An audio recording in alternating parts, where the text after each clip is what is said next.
त्यागी और सेवा ही उनका उद्देश्य है।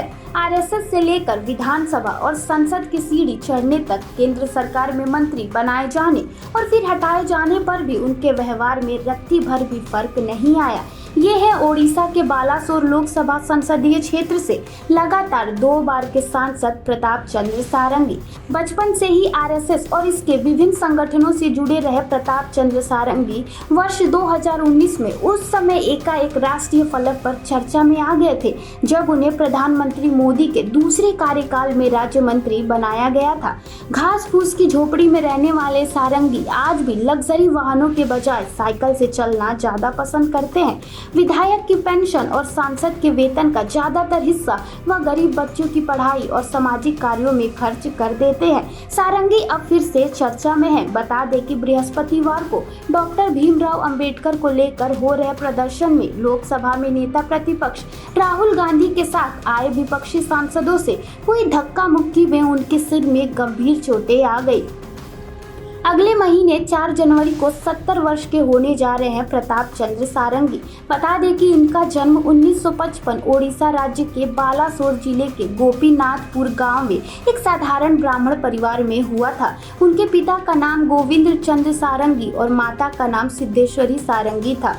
1975 में उत्कल विश्वविद्यालय से संबद्ध फकीर मोहन कॉलेज से बीए की डिग्री हासिल करने वाले सारंगी बचपन में ही समाज सेवा से जुड़ गए थे। वह राजनीति में आने से पहले नीलगिरी कॉलेज में हेड क्लर्क भी रहे थे।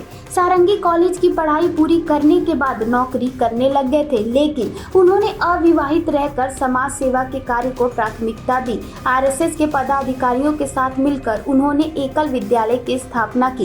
इस एकल विद्यालय के तहत उन्होंने आदिवासी क्षेत्रों में शिक्षा की अलख जगाई।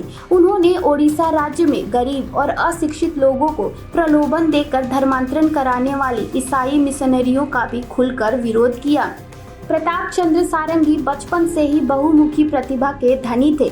उनकी संगठन क्षमता से हर कोई भली भांति परिचित था।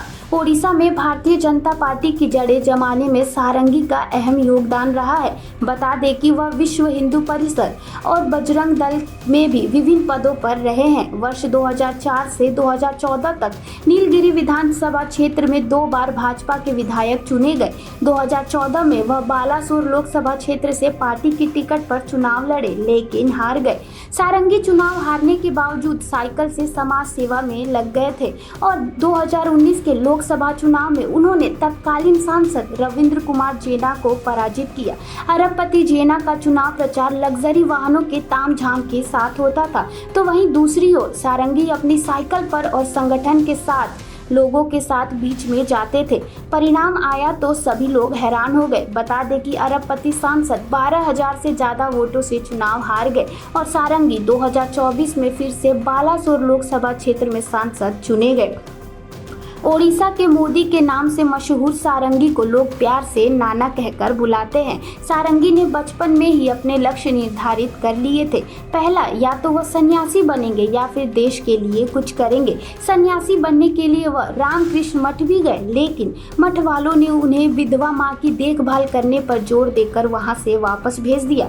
बच्चों की शिक्षा के साथ साथ वह गोरखा अभियान से भी जुड़ गए और किसानों के मुद्दे पर खुलकर अपनी बात रखते हैं। लोकसभा चुनाव 2024 के हलफनामे के अनुसार उनकी कुल संपत्ति करीब 49 लाख रुपए है और उनके ऊपर करीब 9 आपराधिक मामले भी दर्ज हैं। सारंगी जब पहली बार 2004 में विधानसभा चुनाव लड़ने जा रहे थे, तो उनकी मां ने उनसे वादा किया था कि वह जीवन भर किसी से कभी भी कोई रिश्वत नहीं लेंगे और ना ही कभी झूठ बोलेंगे। स्वामी विवेकानंद को अपना आदर्श मानने वाले सारंगी को अपनी मातृभाषा उड़िया के अलावा अंग्रेजी, बांग्ला, संस्कृत और हिंदी अन्य भाषाओं का भी ज्ञान है। उन्होंने संसद में अपने पहले भाषण में ही हिंदी, संस्कृत, अंग्रेजी का इस्तेमाल कर खूब वाहवाही बटोरी थी।